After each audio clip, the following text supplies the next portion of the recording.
itong ginawa ni Lisa Marcos na itong involvement ni Lisa Marcos dito sa California, this makes the Philippines embarrassing.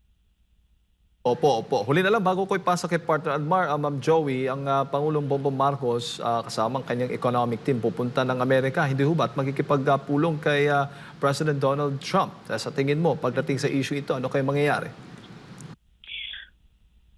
Kaya kailangan nating malaman kung ano ang nangyari sa ano yung mga facts surrounding the death of Mr. Tantoco.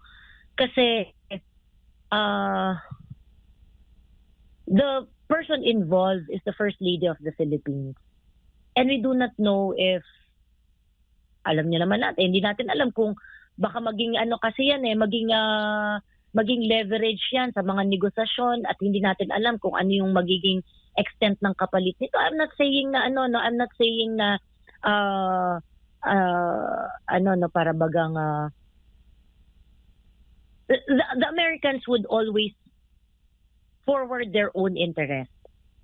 I am just saying that with this kind of event, na hindi natin alam kung ano ang totoong pangyayari. Hindi nga natin alam kung paano ba tinrato ng Amerika itong kalagayan na ito. At talagang mahaharap naman talaga sa malaking iskandalo ang first family dito. Kailangan nating malaman na ang incidenteng ito, we need assurance na ang incidenteng ito ay hindi magagamit ng Amerika sa kung ano paman. Opo, at Binibining Joey, magandang umaga, si Admar po ito. Needed pa ba, nakikita mo, ng isang Senate investigation or congressional investigation ukol dito para mas malaliman ang pagtukoy kung sino o kung ano yung partisipasyon o yun lang, magbigay ng komprehensibong paliwanag talaga. Kasi yung unang nagpaliwanag, parang narinig lang natin, fake news, si VP Sara. Yan ay galing kay Yusek Castro po. Well, I think, dahil sa involvement ng isang napaka-impluensyang tao, kung magkakaroon ng Senate investigation, well and good. Tama to na magpaliwanag, malaman natin lahat at makita ng sambayan ng Pilipino kung ano talaga mga kaganapan na surrounding that incident. Although I would say kasi sa panahon ngayon hindi pa nag-open yung Senate. So I am not sure if they can call for an investigation right now, if it is proper to make a call for investigation right now dahil hindi pa nga nag-open yung session. Pero as soon as it opens at magkaroon ng call for Senate investigation, bakit hindi? Tingin ko, deserve ng taong malaman ng totoo eh. Gaya nga ng nasabi ko kanina, pinospone natin ng, ako personally, pinospone ko ang pag-judge dito sa pagbibigay ng opinion dito sa incidenteng ito. Not until ako mismo ay nabigyan ng kopya nung purported na police report.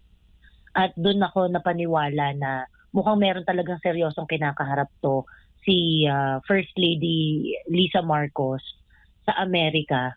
And, it involves a government-sponsored event. It involves her entourage.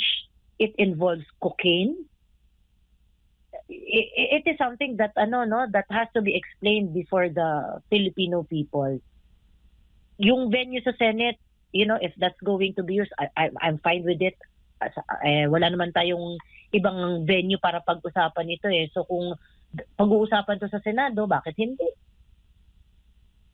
Opo, and kapansin-pansin din sa mga presko ng Malacanang, pag meron talagang tanong or query patungkol or kung kukunin yung opinion nila kaugnay kay VP Sara Duterte sa alinman ng mga Duterte, napakabilis sumagot. Meron nang nakahandang mga sagot. Pero kaugnay dito sa isyong ito, tila tahimik or sabi nga ng mga netizen, baka naghahanap pa ng script, magandang script para matakpan or paano nila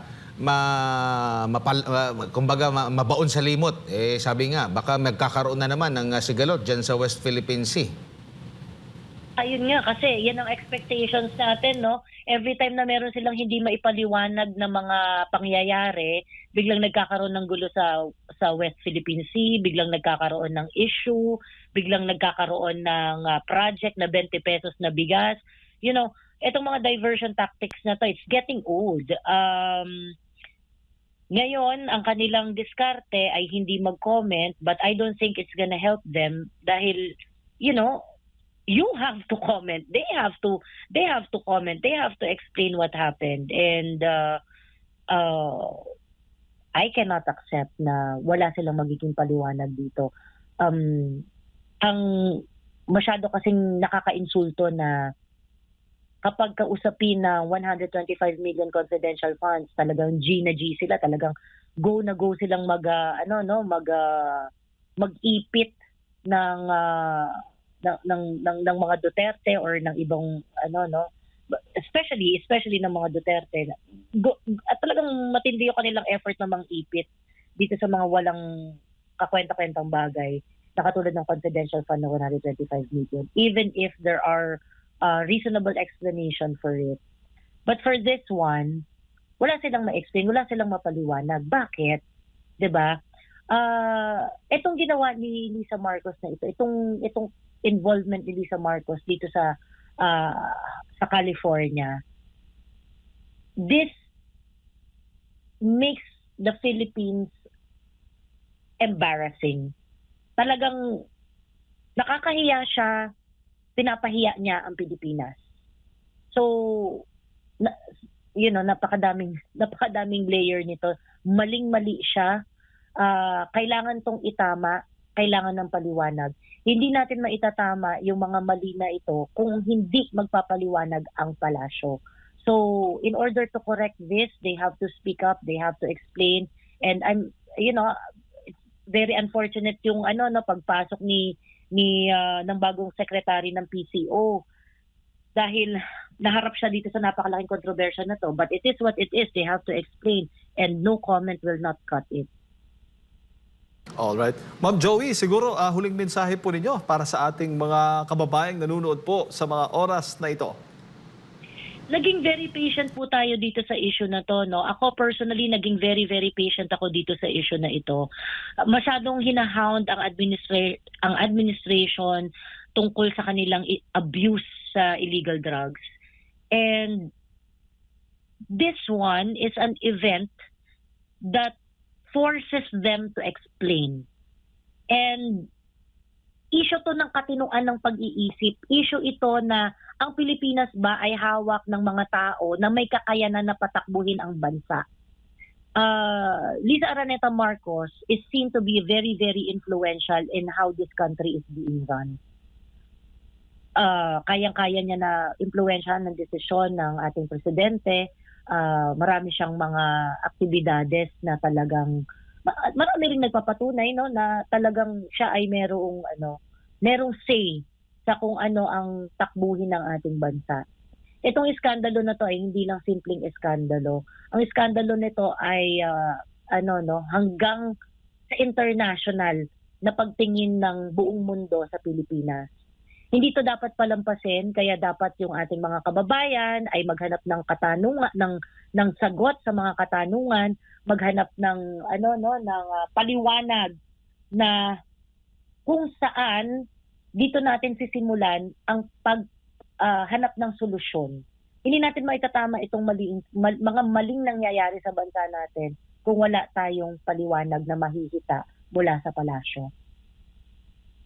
Alright. Ma'am Joey, maraming salamat po sa inyong oras at sa pagbibigay po ninyo ng impormasyon ngayong umaga. Sa ulitin po, mabuhay po kayo. Salamat po, Sir Jade, Sir Admar. Mabuhay po kayo.